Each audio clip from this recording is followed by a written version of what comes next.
Hello बच्चों, स्वागत है आप सभी का code to serve academy channel पे। तो आज हम लोग जीएसटी चैप्टर का रिवीजन करेंगे। इसमें देखेंगे बहुत सारे बच्चे लोगों ने हमें कमेंट करके बताया कि उनमें इस चैप्टर में उन लोगों को बहुत सारी डाउट्स है।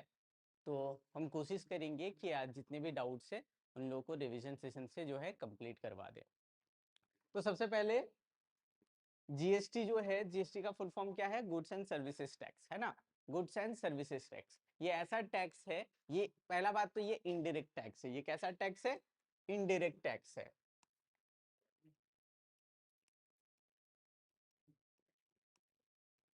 इनडायरेक्ट टैक्स ऐसा टैक्स होता है जो डायरेक्टली किसी भी इंसान से नहीं लिया जाता, ठीक है। इस पे चेन होता है, समझ में आ रहा है? तो मान के चलते हैं कि कोई एक इंसान है, इससे पहले एक और इंसान है, ये इंसान क्या किया, उसको पैसा दिया, वो गवर्नमेंट को पैसा दे रहा है एज अ टैक्स, ठीक है। इसी तरीके से मान के चलते इसके आगे एक और इंसान है, वो इसको पैसा दिया होगा और क्या किया होगा, ये भी गवर्नमेंट को कुछ पैसा दिया होगा। तो इस तरीके के चेन में जब हमारा टैक्सेस बट मतलब प्रोवाइड किया जाता है गवर्नमेंट को, तो हम लोग उसको बोलते हैं इनडायरेक्ट टैक्स। इसमें डायरेक्ट टैक्स प्रोवाइड नहीं होता है, ठीक है। अब यहाँ पे बात आता है कि ये जो जीएसटी है किस किस चीजों पे लगता है। तो जैसा नेम सजेस्ट करता है, ये गुड्स एंड सर्विसेज पे लगता है ना। जब भी सामान एक जगह से दूसरे जगह जाता है, चाहे वो स्टेट के अंदर हो, चाहे वो स्टेट के बाहर हो, चाहे वो कंट्री के बाहर हो, या फिर बाहर कंट्री से इस कंट्री में अपने कंट्री में आ रहा हो, तो भी हमारा क्या होता है, जीएसटी लगता है, ठीक है। ये क्यों लागू किया गया? क्योंकि देश ये चाहता था कि देश के अंदर में सिर्फ और सिर्फ एक ऐसा टैक्स सिस्टम हो जिसके अंदर में सब कुछ आ जाए, ठीक है। One nation one tax system का जो है कंसेप्ट सबका था, सभी नेताओं का था, गवर्नमेंट का था। तो उसी अप्रोच के थ्रू जो है जीएसटी को लाया गया। क्लियर है? समझ में आ रहा है? अब जीएसटी जो है, इसमें हम लोग को दो तरीके के सेल्स को हम लोग को देखना है। एक है हम लोग का इंट्रा स्टेट सेल, एक है हम लोग का inter state sale. Intra state sale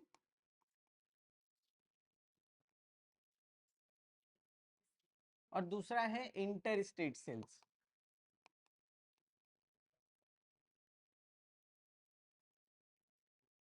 intra state sale बोलता है कि एक स्टेट से उसी स्टेट के अंदर में अगर कारोबार हो रहा, गुड्स एंड सर्विसेज का ट्रांसफर हो रहा है। मान लेते हैं कि हम झारखंड में हैं और झारखंड के अंदर में ही हम सामान को भेज रहे हैं, चाहे वो मैन्युफैक्चरर से डीलर हो, डीलर से तुम्हारा कंज्यूमर हो, कुछ भी चेन हो, हम लोग जो है सामान झारखंड से झारखंड के अंदर में ही भेज रहे हैं। तो वो जो है वो किस कैटेगरी में जाएगा? इंट्रा स्टेट सेल्स के अंदर में जाएगा, ठीक है। और इंटर स्टेट में क्या होता है? एक स्टेट से दूसरे स्टेट में होता है जब कारोबार, तो हम लोग क्या बोलेंगे, वो इंटर स्टेट सेल्स है, ठीक है। जैसे मान के चलते हैं कि हम लोग झारखंड से राजस्थान में जो है हम लोग सामान बेच रहे हैं, तो ये क्या हो गया, ये इंटर स्टेट सेल्स कहलाया। या फिर हम लोग ये बोले कि हम लोग इंडिया से अमेरिका को सामान भेज रहे हैं, तो ये भी इंटर स्टेट सेल्स कहलाया। समझ में आ रहा है? या फिर अमेरिका से इंडिया में सामान आ रहा है, तो ये भी इंटर स्टेट सेल्स कहलाएगा। समझ में आ रहा है? क्लियर है? कोई दिक्कत नहीं है? अच्छा, आगे बढ़ते हैं। अब जो है हम लोग को बोला जाता है कि जो जीएसटी है वो किसको किसको बटेगा, ठीक है। मान के चलते हैं मेरा इंट्रा स्टेट सेल है। इंट्रा स्टेट सेल में क्या होता है, एक स्टेट से उसी स्टेट में तुम्हारा सामान जाता है। तो जब एक स्टेट से उसी स्टेट में सामान जा रहा है, तो पैसा तो कायदे से सिर्फ और सिर्फ स्टेट गवर्नमेंट को मिलना चाहिए, है ना। सेंट्रल गवर्नमेंट में तो इसका कोई भागीदारी नहीं है। लेकिन सेंट्रल गवर्नमेंट बोलता है सब तुम्ही को दे दे, तो फिर हम देश का ग्रोथ कैसे करवाएंगे? समझ में आ रहा है? तो सेंट्रल गवर्नमेंट बोलता है कि तुमको जो लेना है तुम लो, उतना ही अमाउंट हम भी लेंगे। समझ में आ रहा है? तो मान लेते हैं कि अगर 12% मेरा जीएसटी लग रहा है इस सामान के सेल में, तो 6% जो है वो किसके पास जाएगा? स्टेट गवर्नमेंट के पास जाएगा, वो एसजीएसटी कहलाएगा, ठीक है। और 6% जो है वो किसके पास जाएगा? सेंट्रल गवर्नमेंट को, मतलब सीजीएसटी कहलाएगा। समझ में आ रहा है? पक्का, कोई दिक्कत नहीं है। समझ लो इंट्रा स्टेट सेल्स होगा तो जो भी जीएसटी होगा वो जीएसटी आधा आधा बटेगा। आधा किसको बटेगा? स्टेट गवर्नमेंट को। आधा किसको बटेगा? सेंट्रल गवर्नमेंट को। अब इंट्रा स्टेट सेल्स में एक और बात होता है, इंडिया के अंदर में हमारा स्टेट्स भी है, यूनियन टेरिटरी भी है, जिनको भी स्टेट का दर्जा नहीं मिला है ना। तो यूनियन टेरिटरी में भी बोला गया कि जो यूनियन टेरिटरी के अंदर में जो भी काम होगा उसमें आधा हिस्सा यूनियन टेरिटरी यूटी जीएसटी के रूप में होगा और आधा हिस्सा सीजीएसटी के रूप में होगा। समझ में आया? तो एसजीएसटी या तो फिर स्लैश दे करके हम लोग यूटी जीएसटी समझ सकते हैं और आधा जो है वो सीजीएसटी के रूप में जाएगा। क्लियर है? सभी को समझ में आ रहा है? कोई डाउट नहीं है यहां तक? चलो अब आते हैं इंटर स्टेट सेल्स में। इंटर स्टेट सेल्स में क्या होता है कि स्टेट गवर्नमेंट का कोई योगदान होता ही नहीं है ना। सामान मान के चलो बाहर से आ रहा है, बाहर से जब कोई सामान इंडिया के अंदर में आ रहा है तो वो पैसा स्टेट गवर्नमेंट को देने का कोई फायदा नहीं बनता। इसलिए क्या करता है गवर्नमेंट, बोलता है कि ये जितना का जितना पैसा है वो सारा पैसा जो है हम कलेक्ट करेंगे। तो इसमें सिर्फ और सिर्फ गवर्नमेंट को पैसा मिलता है, सेंट्रल गवर्नमेंट को पैसा मिलता है आईजीएसटी के रूप में। किस जीएसटी के रूप में? आईजीएसटी के रूप में। आईजीएसटी का फुल फॉर्म होता है इंटीग्रेटेड जीएसटी।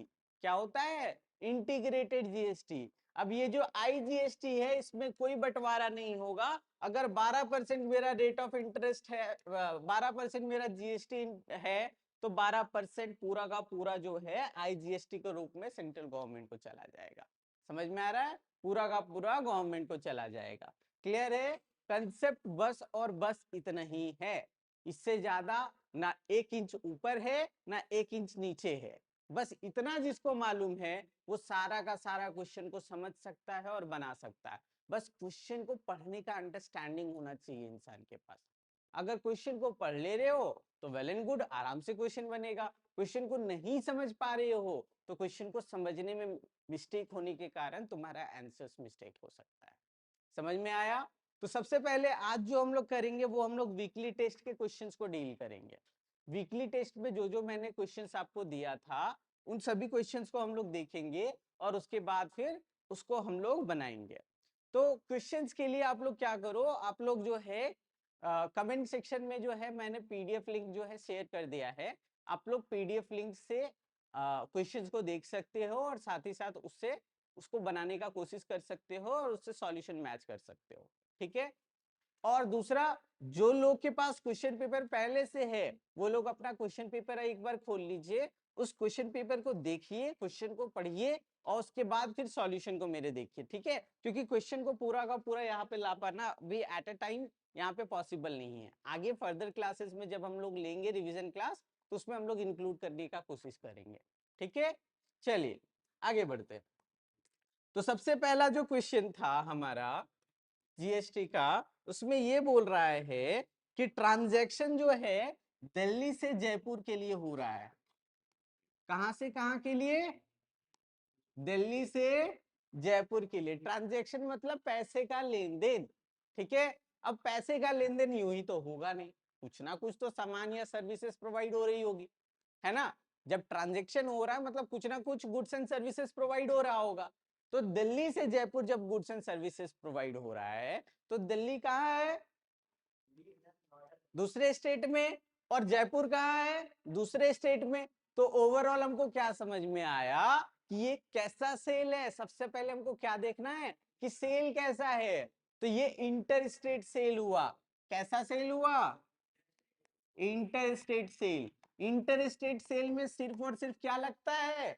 आईजीएसटी। दिमाग में बस इतना ही लाना है हमको कि हमको ना सीजीएसटी मिलेगा ना एसजीएसटी मिलेगा ना यूटीजीएसटी मिलेगा, सिर्फ और सिर्फ आईजीएसटी मिलेगा। समझ में आ रहा है? क्लियर है? अब इसमें जो क्वेश्चन था देखो, क्वेश्चन कितना आसान हो गया, क्वेश्चन में ही सारा आंसर छिपा हुआ है।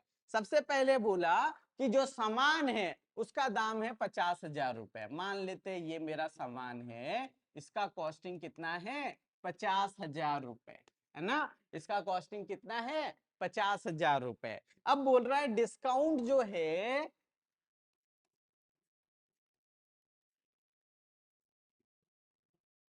वो कितना दिया गया इस सामान पे, 20%। क्वेश्चन में बोल दिया गया कि हमारा डिस्काउंट 20% है और जीएसटी 28% लग रहा है। जीएसटी कितना लग रहा है, 28%। चल, अब हमसे पूछ रहा है कि बताओ कि डिस्काउंट का वैल्यू कितना, अगर 20% हम डिस्काउंट दे रहे हैं इस अमाउंट पे, तो हमको बताओ कि जो डिस्काउंटेड वैल्यू है वो कितना है। बस सिर्फ डिस्काउंट पूछ रहा है कि क्या है, सॉरी डिस्काउंटेड वैल्यू हम बोल दिए, सिर्फ डिस्काउंट पूछ रहा है। ठीक है, डिस्काउंटेड वैल्यू में क्या होता है, ओरिजिनल वैल्यू से जब डिस्काउंट को माइनस कर देते हैं तो वो वैल्यू डिस्काउंटेड वैल्यू होता है। हमको सिर्फ और सिर्फ डिस्काउंट पूछा है। तो डिस्काउंट में हम लोग क्या बात करें, 20% ऑफ 50,000 अगर हम लोग कर देते हैं तो वो मेरा क्या हो जाएगा, डिस्काउंट हो जाएगा। मतलब 20/100 ऑफ 50,000। बस इतना ही करना था हमको। ये 2 0 ये 2 0 कैंसिल, 5 × 2 = 10 और 1 2 3 एक्स्ट्रा, मतलब टोटल 10,000 रुपीज जो है उसको डिस्काउंट मिलेगा।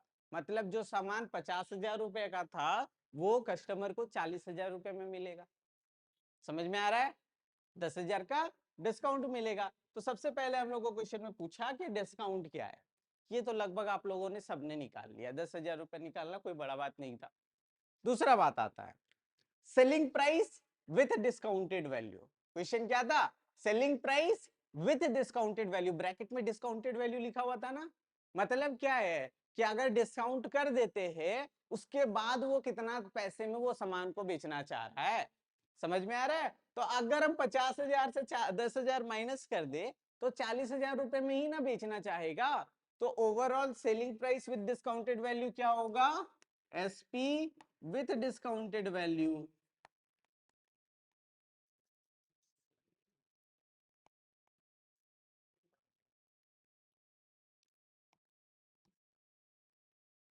कि कितना हो जाएगा, 50,000 माइनस 10,000 दैट इज 40,000। बस इतना ही आप लोगों को करना था। तो इसमें बहुत लोगों ने गलती करी है, डिस्काउंटेड वैल्यू को सही तरीके से नहीं समझ पाने के कारण बहुत लोगों ने इस पे गलती करी है। ठीक है, ये काम नहीं करना है। क्लियर है, समझ में आ रहा है। उसके बाद फिर क्या बोला गया है, बताओ मेरा सीजीएसटी कितना है। आप सब बताओ जीएसटी कितना होगा, सीजीएसटी 20 20 0। कैसा सेल है, इंटर स्टेट, तो सीजीएसटी क्या होगा, 0। या तो 0 लिख दो या तो नील लिख दो, कुछ भी लिख सकते हैं।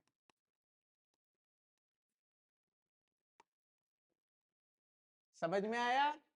बताओ एसजीएसटी कितना होगा, नील। तो कुछ लोगों ने उसका 6% सॉरी 14% कर करके वैल्यू निकाल दिया। यहीं पे तो कंसेप्ट गया, कंसेप्ट चाहिए ना। ऐसा क्वेश्चन एग्जाम वाला देगा इसलिए हम प्रोवाइड किए। क्वेश्चन बहुत इजी रहेगा, बहुत सस्ता, इतना सस्ता कि आप लोग उसे 5 रुपए में खरीद सकते हो। लेकिन इतना सस्ता क्वेश्चन होने के बाद भी आप लोग सोचेगा मेरे पास पैसा नहीं है, घर में जाकर के हमको लेना होगा, जबकि है आपके पास ही। चलिए, सीजीएसटी एसजीएसटी क्लियर हो गया। अब हमसे पूछा जा रहा है आईजीएसटी बताओ। आईजीएसटी मतलब टोटल टोटल 28% किसको मिलेगा, गवर्नमेंट को मिलेगा। तो टोटल 28% अब निकाल देंगे आईजीएसटी के रूप में। तो आईजीएसटी विल बी 28% ऑफ कितना में, 50,000। पक्का, 40,000 का कितना आया, ये है सही आंसर। तो कुछ लोग क्या कर रहे थे, यहाँ पे 50,000 डाल रहे हैं, ये गलती नहीं करना है। ठीक है, एक्चुअली 40,000 का सामान है तो 40,000 पे ही ना जीएसटी लगेगा, फाइनल अमाउंट पे ही ना जीएसटी लगेगा। आप लोग स्टार्टिंग अमाउंट पे जीएसटी लगा रहे हो। समझ में आया? क्वेश्चन इजी है। अच्छा, इसके आगे बात करते हैं। फिर क्या बोल रहा है, amount of the bill. Amount of the bill क्या बोलता है कि जो ओरिजिनल अमाउंट है उसमें जीएसटी ऐड कर दो तो वो मेरा पूरा का पूरा अमाउंट बन जाएगा। तो अमाउंट कितना था, 40,000 का मेरा सामान था, 11,200 रुपए मेरा जीएसटी बना, तो ओवरऑल कितना हो जाएगा, 51,200, है ना। 51,200 मेरा अमाउंट बनेगा।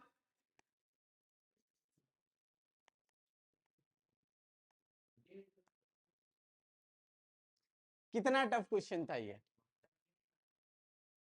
बस सिर्फ समझने का कंसेप्ट का फेर था ना। कंसेप्ट अगर आता तो इजीली बन सकता था ये question.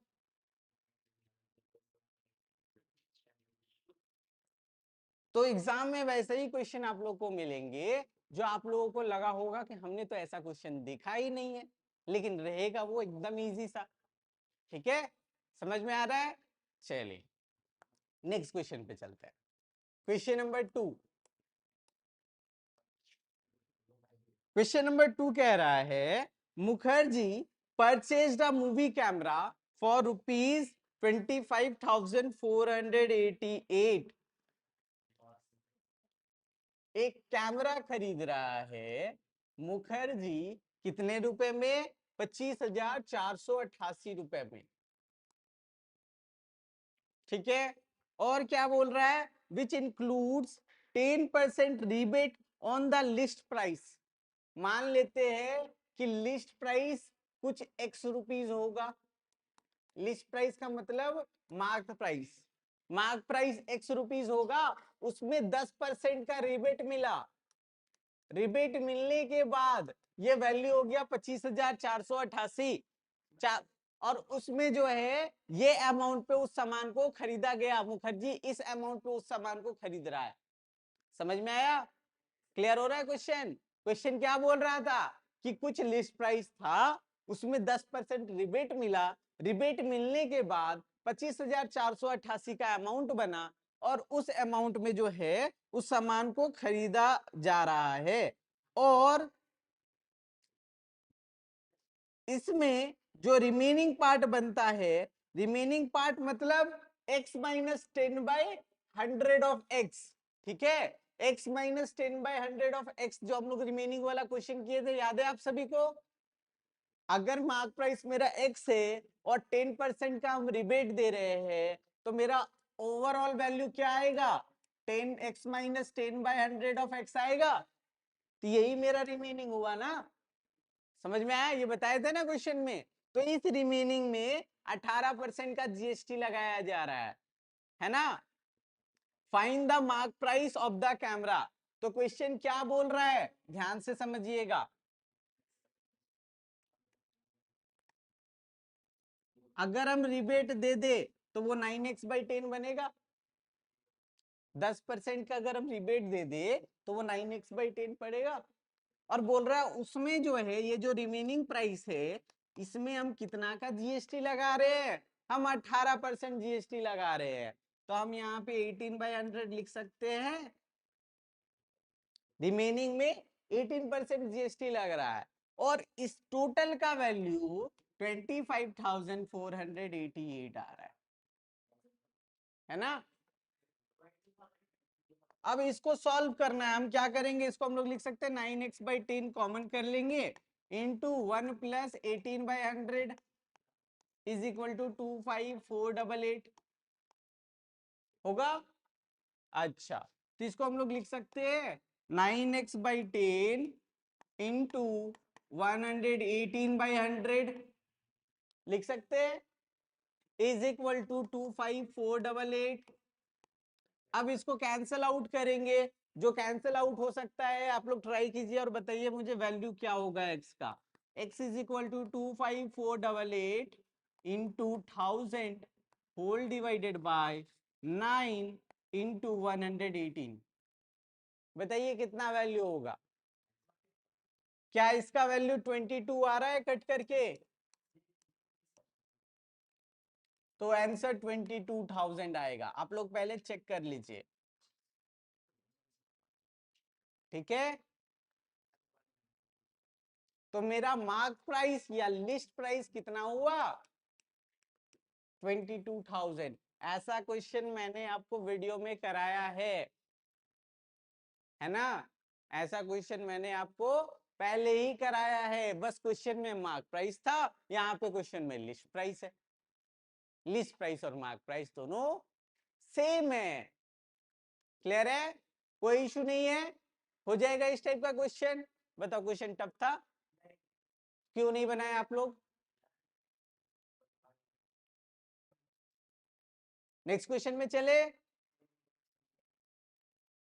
Question number 3, find the amount of the bill for the following inter state transaction. देखिए जहां जहां क्वेश्चन में आपको इंपॉर्टेंट पॉइंट मिले वहां वहां वो पॉइंट को लिखना जरूरी है। सबसे पहले बोला कि इंटर स्टेट ट्रांजेक्शन है, कॉपी में एक बार लिख लीजिए, लिखने से क्या होगा, दिमाग में ऑलवेज रहेगा। पढ़ते वक्त इंसान भूल जाता है लेकिन लिखने के बाद नहीं भूलता, है ना? इसलिए एक बार कॉपी में लिख लीजिए किस तरीके का ट्रांजैक्शन हो रहा है। तो हमको क्वेश्चन बोल रहा है इंटर स्टेट ट्रांजैक्शन हो रहा है गुड सर्विसेज का। रेट ऑफ जीएसटी क्या है? 18%। जीएसटी कितना है? 18%। अच्छा, उसके बाद एक टेबल दिया हुआ है, बोल क्या रहा है?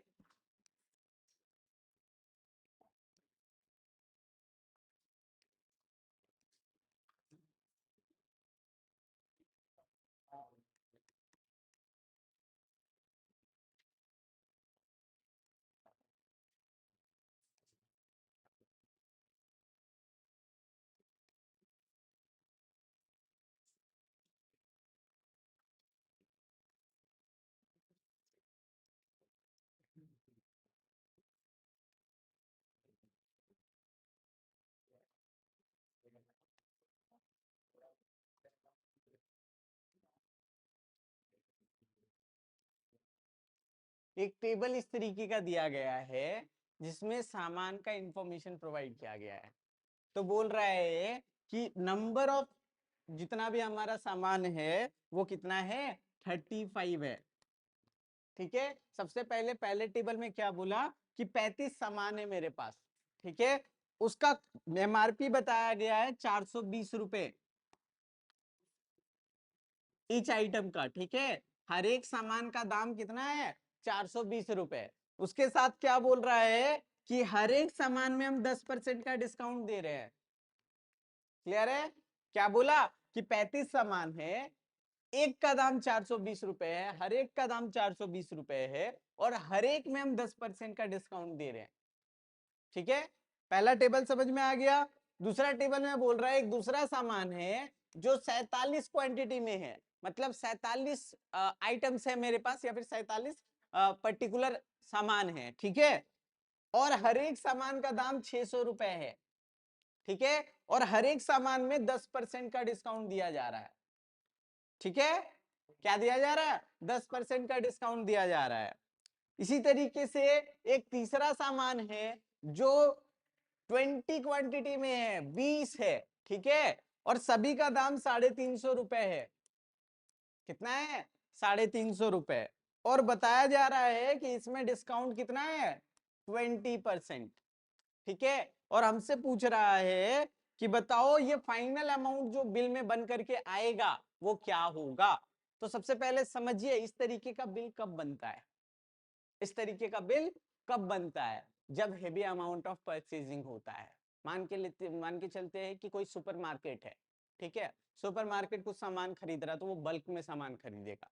तो मान लेते हैं मैगी नूडल्स वो खरीद रहा है, मैगी नूडल्स वो 35 क्वांटिटी में खरीदा, हर एक का दाम इतना रुपया है, और साथ ही साथ वो क्या किया, 10% का डिस्काउंट दे रहा है। तो ये पहला आइटम का जो है तुम्हारा बिल बनेगा इस पे। उसी तरीके से मान लेते हैं कि तुम्हारा दूसरा पतंजलि आटा नूडल्स है, वो 47 क्वांटिटी में है, सबका दाम 600 रुपए है, और उसमें 10% का डिस्काउंट लग रहा है, उसका अलग से बिल बनेगा, है ना? उसी तरीके से तीसरा कोई सामान मान लेते हैं विनेगर ऑयल है या फिर कुछ भी है, तो इसका जो है 20 क्वांटिटी में है, सबका दाम 350 रुपए है, 20% का डिस्काउंट मिल रहा है। ठीक है, तो इसका भी एक अलग से बिल बनेगा। तो इस तरीके से सोचना है, क्वेश्चन को देख करके डरना नहीं है, क्वेश्चन क्या है उसको समझने का कोशिश करना है। और सबको मिला करके हमको बोल रहा है पहले एक अमाउंट निकाल लो, उसके बाद उसका जीएसटी निकाल लो, और उसके बाद फाइनल अमाउंट बता दो। इजी है। बिल में क्या होता है, नॉर्मल जो भी सामान होता है उसके साथ साथ उसमें क्या डिस्काउंट मिल रहा है, कितना क्वांटिटी में है, और साथ ही साथ सब मिला करके जीएसटी के साथ फाइनल वैल्यू क्या होता है यही बताना होता है ना। तो देखते हैं, सबसे पहले हम मान लेते हैं ये आइटम 1 है, ये आइटम 2 है, और ये आइटम 3 है। ये पहला सामान है, ये दूसरा सामान है, ये तीसरा सामान है। ठीक है,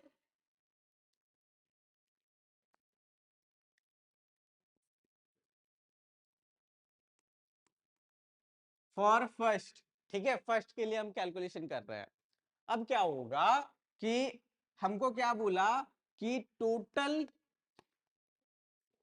वैल्यू ऑफ द आर्टिकल, या फिर जो भी सामान है वो, ठीक है, वो कितना होगा। तो हम क्या करेंगे, नंबर ऑफ क्वांटिटीज से सबका जितना भी रेट है उससे मल्टीप्लाई कर देंगे। ठीक है, अगर 35 सामान है, सबका दाम 420 रुपए है, तो ओवरऑल हम लोग क्या करेंगे, 35 को 420 से मल्टीप्लाई करेंगे, है ना। कितना वैल्यू आएगा, 35 इंटू 420 कितना आएगा, 5 इंटू 2 इज 10, है ना। 5 इंटू 4 इज 20, 20 प्लस 6 इज 26, और एक 1 कैरी था तो ये हो गया 27। फिर 3 इंटू 4 इज 12, 12 प्लस 2 इज 14, मतलब आएगा 14700, यही आना चाहिए। तो हमको पता चला कि ये जो सामान है उसका दाम 14700 होना चाहिए, है ना, 14,700 रुपए होना चाहिए। लेकिन हर एक सामान में कितना का डिस्काउंट है, 10% का डिस्काउंट है। तो डिस्काउंटेड वैल्यू हम लोग निकालेंगे। अब डिस्काउंटेड वैल्यू क्या हो जाएगा,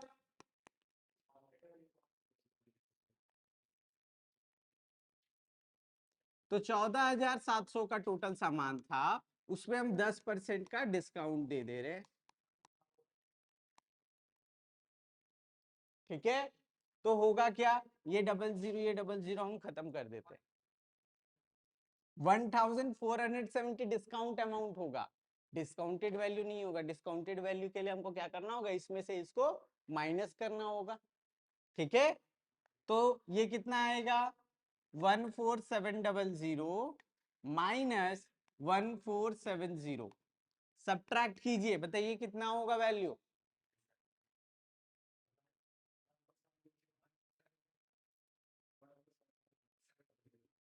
इसका वैल्यू कितना होगा,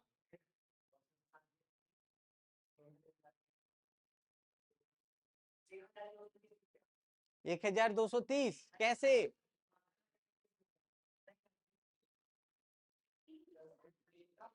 बेसिक सब्ट्रैक्शन है, बेसिक सब्ट्रैक्शन आपको आना चाहिए।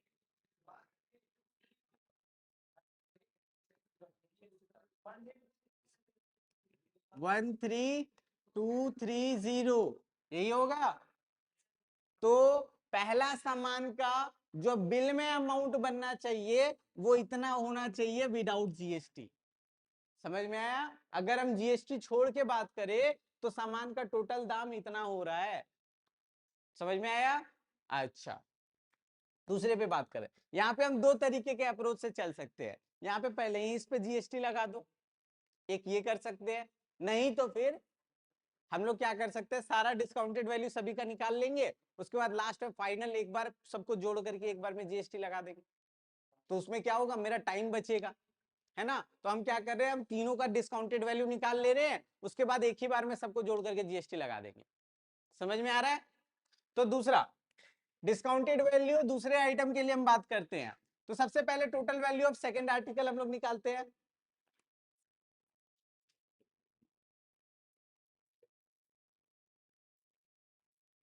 सेकंड आर्टिकल के लिए अगर हम टोटल वैल्यू निकाले तो वो कितना है, तो हम क्या देखे टेबल में कि टोटल 47 सामान है और 600 रुपए में हर एक सामान बिक रहा है। तो 47 इंटू 600 होना चाहिए। अच्छा, इसका वैल्यू क्या हो जाएगा, rupees 7 into 6 is 42, 6 into 4 is 24, 24 plus 4 is 28, तो हमको क्या मिला 28,200, यही मिल रहा है अमाउंट। मतलब टोटल वैल्यू जो सामान का 28,200, लेकिन डिस्काउंट कितना है, डिस्काउंट 10% का हमको देना है ना। तो अब डिस्काउंटेड वैल्यू निकालेंगे, डिस्काउंटेड वैल्यू क्या हो जाएगा, it will be equal to 28,200 minus 28,200 का 10%, है ना। ये जो वैल्यू है इसी को माइनस करना और डिस्काउंट को माइनस करना होगा। तो हमको क्या पता चला कि ये 0000 अगर हम खत्म कर दे तो यहाँ पे 2820 से माइनस करना होगा, है ना। तो इसका वैल्यू क्या आएगा, ₹25,380। क्लियर है, समझ में आ रहा है। चलिए इसके बाद तीसरे आर्टिकल के लिए भी इसी तरीके से काम कर लेते हैं। बहुत बच्चे थर्ड आर्टिकल में गलती करते हैं, ध्यान से देखिएगा। थर्ड आर्टिकल में गलती बहुत बच्चे करते हैं, आयुष ने भी किया था। देखिए ध्यान से, थर्ड आर्टिकल में 20 आर्टिकल्स है, 20 सामान है, सबका दाम 350 है, मल्टीप्लाई कर देंगे हमको वैल्यू मिल जाएगा, है ना। लेकिन डिस्काउंट जब करने का बारी आएगा तो इसमें डिस्काउंट कितना करना है। लेकिन कुछ बेवकूफ होते हैं जो इसको भी 10 मान लेते हैं, सोचते हैं इसमें भी 10 है, इसमें भी 10 है, तो इसमें भी 10 कर लेते हैं, है ना। तो ऐसा गलती एग्जाम में ना करे, एग्जाम में क्वेश्चन को देखे कि किसमें कितना डिस्काउंट दिया गया है, ठीक है। तो सबसे पहले 20 into 350 करके हम क्या करेंगे, टोटल वैल्यू निकालेंगे थर्ड आर्टिकल का।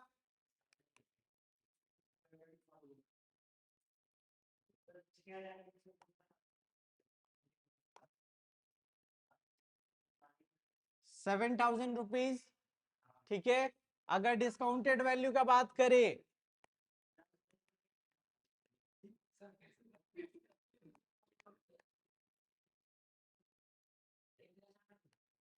तो 7,000 माइनस 20/100 ऑफ 7,000 होना चाहिए, होना चाहिए।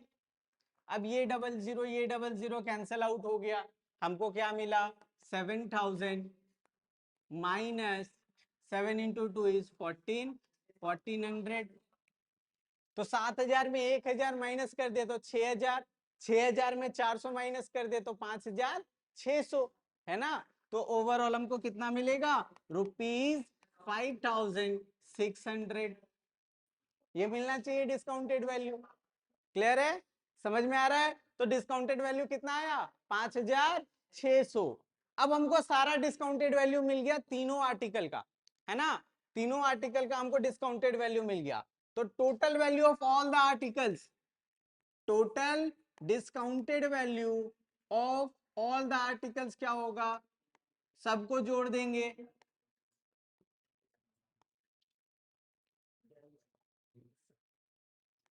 तो पहला क्या था, फर्स्ट डिस्काउंटेड वैल्यू हम लोग का आया था 13,230, लिख लेते हैं 13,230। दूसरे आर्टिकल का जो है डिस्काउंटेड वैल्यू कितना आया था 25,380, तो दूसरे के लिए 25,380 होगा। तीसरे आर्टिकल के लिए 5,600, इन सभी को सम कर देंगे, है ना। अगर हम सम करते तो क्या आएगा, 0, 11, 9 to 11, 1, 12, 5, 5, 10, 3, 13, 1, 14, 2, 1, 3, 1, 4, 44,210 rupees total discounted value मिलेगा। अब इसी में ना हमको जीएसटी लगाना है, ठीक है। अब जीएसटी इसमें लगाना है, जीएसटी कितना लगाना है, क्वेश्चन पे आते हैं। जीएसटी रेट हमारा 18% है।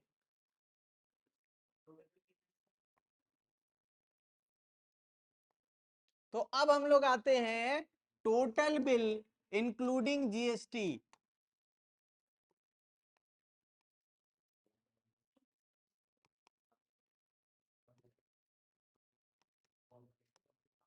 ठीक है, तो 44,210 रुपए का सामान था, है ना, उस पे हम लोग 18% का जीएसटी लगा रहे हैं। तो ये 18% जो 44,210 में लगेगा, उसको हम लोग ऐड करना होगा हम लोगों को इस पर्टिकुलर अमाउंट से, है ना। चलिए, तो ये हो गया 44,210 प्लस ये जीरो कैंसल आउट हो गया। अब 4,421 को हमको 18 से मल्टीप्लाई करना है, फिर 10 से डिवाइड करना है। पहले मल्टीप्लाई कीजिए 4,421 को 18 से।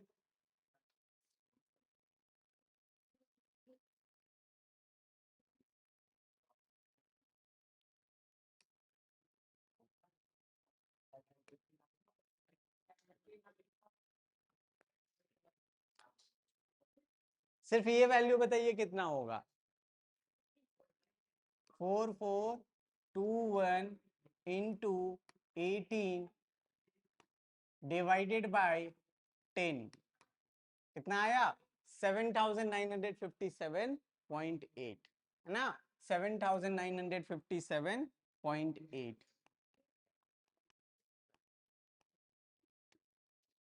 ठीक है, अब इन दोनों को हमको ऐड कर देना है।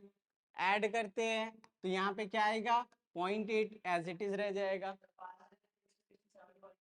7 plus 0 is 7, 5 plus 1 is 6, 9 plus 2 is 11, 7 plus 4 is 13, 114, और यहाँ पे आ गया 5। तो कितना आया, रुपीज 54,167.8, यही आएगा ना। तो ये मेरा बिल अमाउंट आएगा। समझ में आया, कितना आएगा, 54,167.80 रुपीज।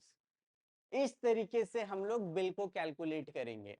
अगर आप लोग दुकानदार हो, आप लोग के पास CGST SGST वाला बिल आता है, तो उस बिल को आप चेक कैसे करोगे, इस तरीके से आपको चेक करना होगा कि वो पर्टिकुलर सामान कितना हमको मिला है, कितना ईच का रेट है, टोटल कितना वैल्यू हो रहा है, डिस्काउंट कितना मिल रहा है, उसमें GST कितना लग रहा है। तो फाइनल अमाउंट हम लोग इस तरीके से निकालेंगे।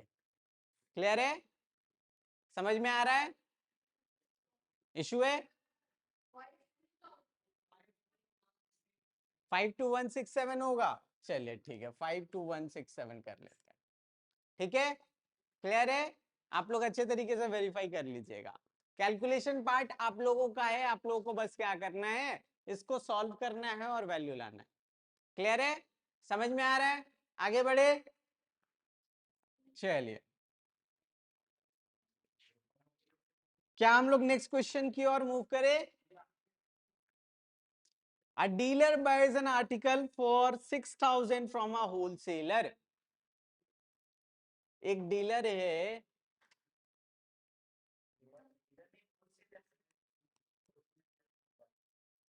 जो होलसेलर से 6,000 रुपए में सामान खरीदता है, यही बोल रहा है। अच्छा, फिर क्या बोल रहा है, the dealer sells the article to a consumer at 15% profit. अब डीलर कंज्यूमर को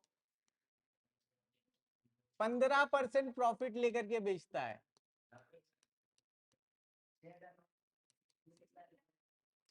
तो अगर हम 15% निकाले 6,000 का, 6,000 का 15% एक्स्ट्रा अगर हम लोग ऐड कर ले,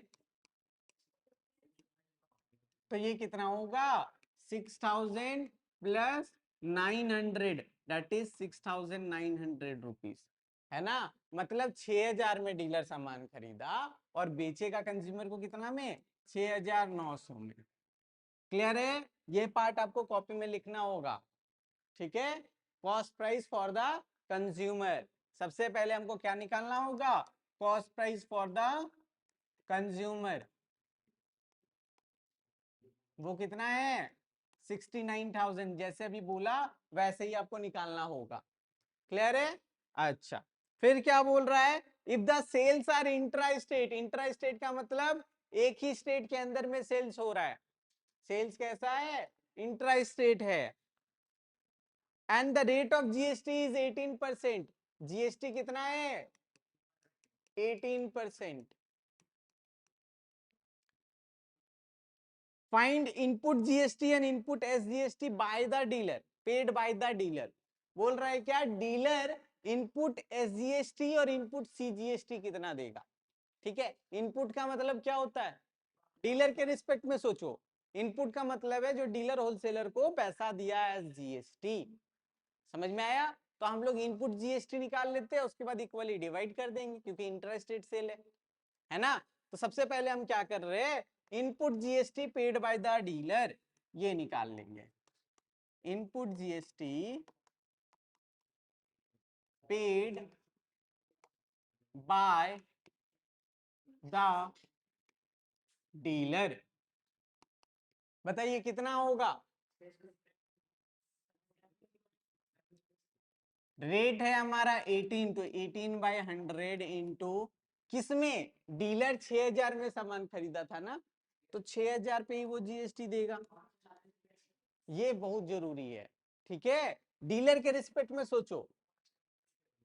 क्लियर है. बहुत बच्चे क्या करेंगे, यहाँ पे 6900 लिख देंगे. हमको डीलर के रिस्पेक्ट में इनपुट GST सोचना है ना.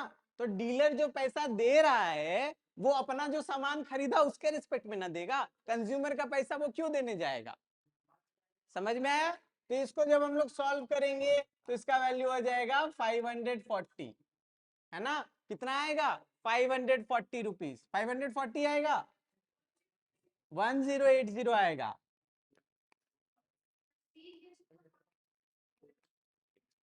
तो CGST मेरा कितना हो जाएगा, इनपुट CGST अगर हम बात करें. और इनपुट CGST में भी ये ध्यान रखिएगा कि हमको ये बताना होगा कि ये कौन दे रहा है, ये डीलर दे रहा है ना. तो हम लोग बोलेंगे कि ये 540 होगा. ठीक है, ये कितना होगा, 540 होगा. और वही इनपुट SGST के बारे में बात किया जाए तो वो कितना होगा, 540.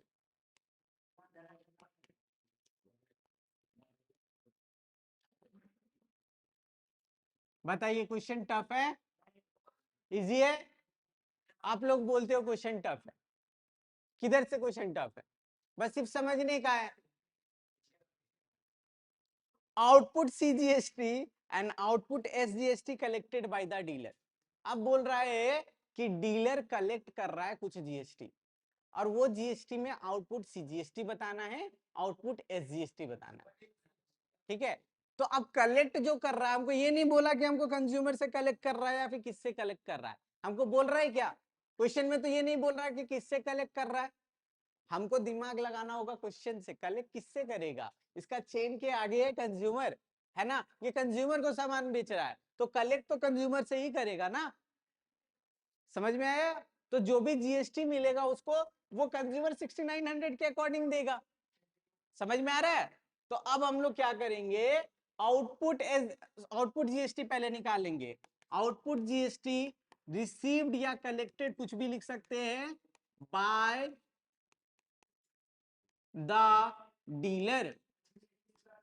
ध्यान से समझिएगा, यहां पे ये बोल रहा है output GST receive by dealer. Question ये भी पूछ सकता था, सेम क्वेश्चन इस तरीके से भी पूछ सकता था, find the input GST paid by consumer. यही चीज, जो GST रिसीव कर रहा है मेरा डीलर, वही GST पे कर रहा है मेरा कंज्यूमर, है ना. तो इस क्वेश्चन को अगर ऐसे दे देता, find the input GST given by the consumer, तो हम लोग क्या बोलते, सेम यही चीज निकालते हैं हम लोग. ठीक है, चाहे वो कंज्यूमर पे करे चाहे वो डीलर रिसीव करे, वो दोनों बात बराबर है, GST वही है. तो हम लोग क्या कहेंगे, ये हो जाएगा 18/100 ऑफ 6900. ये कितना आएगा, 1242 रुपीज आएगा, है ना. अब अगर हम लोग आउटपुट CGST और आउटपुट SGST के बारे में बात करें तो वो कितना हो जाएगा, output CGST will be 621 and output CGST will be 621. ठीक है, ये बताना बहुत जरूरी है कि ये डीलर के रिस्पेक्ट में बात हो रहा है. क्लियर है, समझ में आ रहा है. क्वेश्चन में डीलर लिख दीजिएगा, और नहीं भी लिखिएगा तो टीचर उतना समझदार है, वो समझ जाएगा कि आप उसके रिस्पेक्ट में बात कर रहे हो। क्लियर है? तो इसके लिए कोई इशू नहीं है, आप जितना लिख सकते हो लिखो, नहीं लिख सकते हो शॉर्ट में भी आप लिखोगे तो हम लोग समझ जाएंगे। चलिए third question, the net CGST and SGST paid by the dealer. हमको बताना है कि डीलर कितना सीजीएसटी पे किया और कितना एसजीएसटी पे किया। ध्यान से समझिएगा, इस चेन को ध्यान से समझिएगा। हमसे क्वेश्चन पूछ रहा है कि नेट सीजीएसटी डीलर कितना पे किया और नेट एसजीएसटी डीलर कितना पे किया। तो यहाँ पे ध्यान से अगर हम लोग देखें, डीलर पहले एसजीएसटी 540 रुपए जो है होलसेलर को दिया। डीलर पहले 540 रुपए एसजीएसटी किसको दिया? होलसेलर को।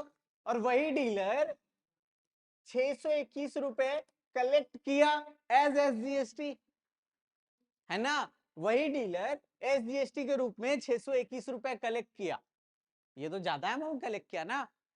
तो डीलर क्या करेगा? 540 तो दे दिया, जो बचा हुआ अमाउंट है वही पे करेगा गवर्नमेंट को, है ना, एसजीएसटी के रूप में।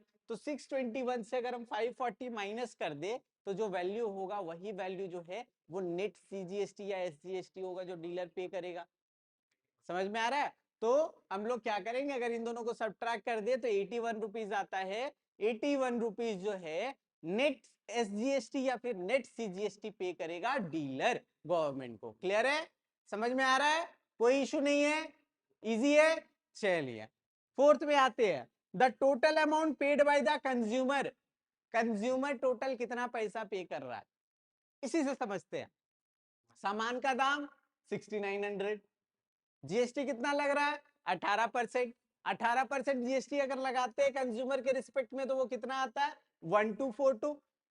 यही हो रहा है ना? 1242 हो रहा है। मतलब क्या है कि वो जो भी पैसा है 6900 का सामान है, 6900 का सामान है, और टोटल 1242 रुपीज जो है वो कंज्यूमर पे कर रहा है डीलर को, है ना, एज अ जीएसटी। तो कंज्यूमर इतना पैसा ना खर्च कर रहा है, तो कंज्यूमर टोटल कितना खर्च कर रहा है? इन दोनों को सम कर देंगे, यहाँ आ जाएगा 2, यहाँ पे आ जाएगा 4, यहाँ पे आ जाएगा 11, यहाँ पे आ जाएगा 8। तो 8142 रुपीज जो है टोटल अमाउंट कंज्यूमर खर्च कर रहा है। ठीक है, total amount paid by consumer.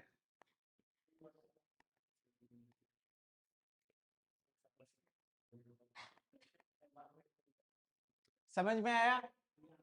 देखिए एकदम बेसिक जो पहला पेज मैंने आपको बताया कंसेप्ट का, बस वही कंसेप्ट के थ्रू सारा क्वेश्चंस बनाया जा सकता है। बस सिर्फ आपको ध्यान से देखना है कि क्वेश्चन है क्या। अगर क्वेश्चन समझ जा रहे हो, चेन क्लियर है, कैसे कौन किसको पे कर रहा है समझ में आ रहा है, तो इजीली क्वेश्चन बनेगा। कोई लंबा लिफाफा नहीं है कि हमको एकदम डर लग रहा है या फिर कुछ ऐसा है। सोचते जाओ, एक के बाद एक काम करते जाओ, एकदम क्लियर से आंसर आएगा। समझ में आ रहा है? चलिए आगे बढ़ते हैं। Next question, question number 5। Mister Pankaj took health insurance policy for his family and paid rupees 900 as SGST। Pankaj जो है वो क्या कर रहे हैं? Sorry, 1 minute.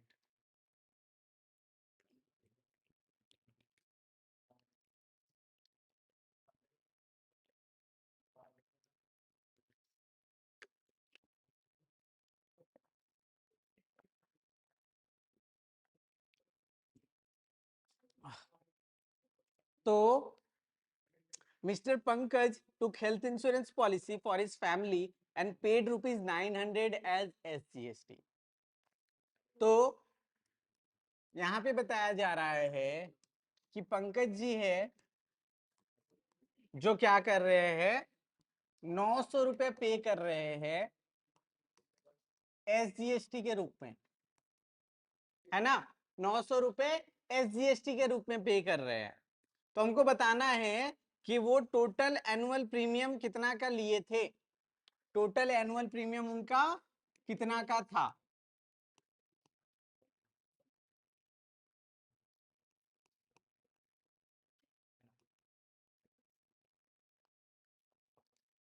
जब मेरा जीएसटी 18% है,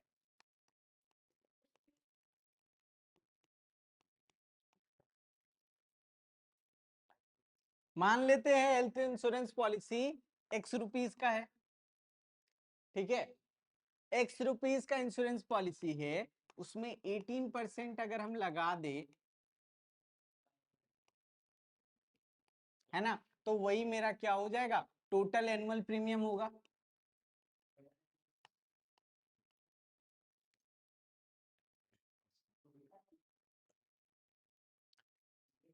अच्छा, एक्स रुपीस पे 18% ऑफ एक्स लगा दे, तो ये टोटल मेरा वैल्यू मिल जाएगा, है ना। लेकिन हमको क्या चाहिए, हमको क्वेश्चन में बोल रहा है कि ये जो प्रीमियम है ये कितना का है, हमको ये बता दो सिर्फ। क्वेश्चन क्या बोल रहा है कि प्रीमियम कितने का है, तो हम लोग क्वेश्चन को सेकेंड अप्रोच से सोचेंगे कि हमको बोल रहा है एसजीएसटी 900 रुपए, तो जीएसटी कितना होगा, 1800। चलो, जीएसटी 1800 है, कैसे 10,000 हो जाएगा,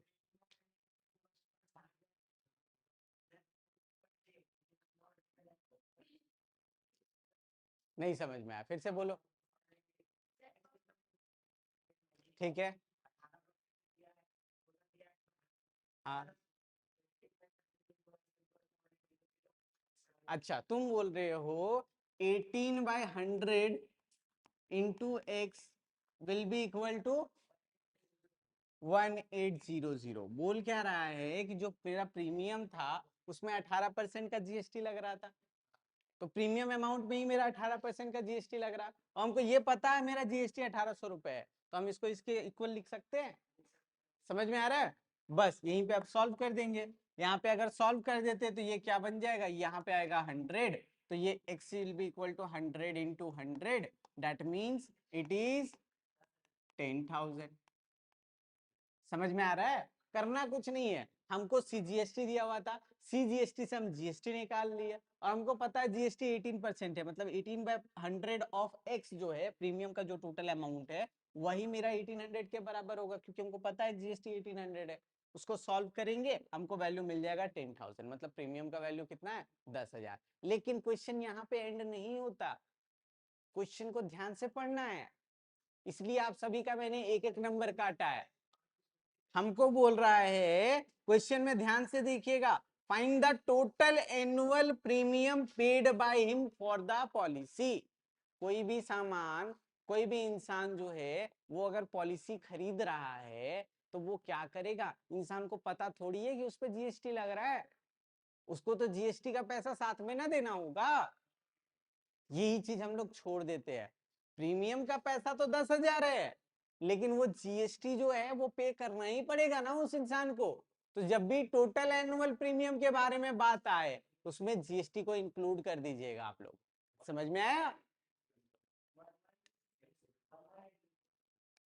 टोटल एनुअल प्रीमियम, यहाँ पे ब्रैकेट में दे दीजिएगा along with GST,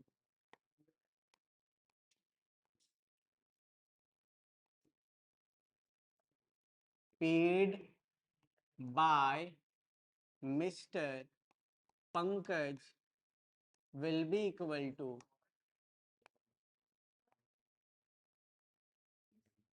₹10,000 plus GST कितना था 1800, तो ये कितना बन जाएगा 11,800 रुपीज।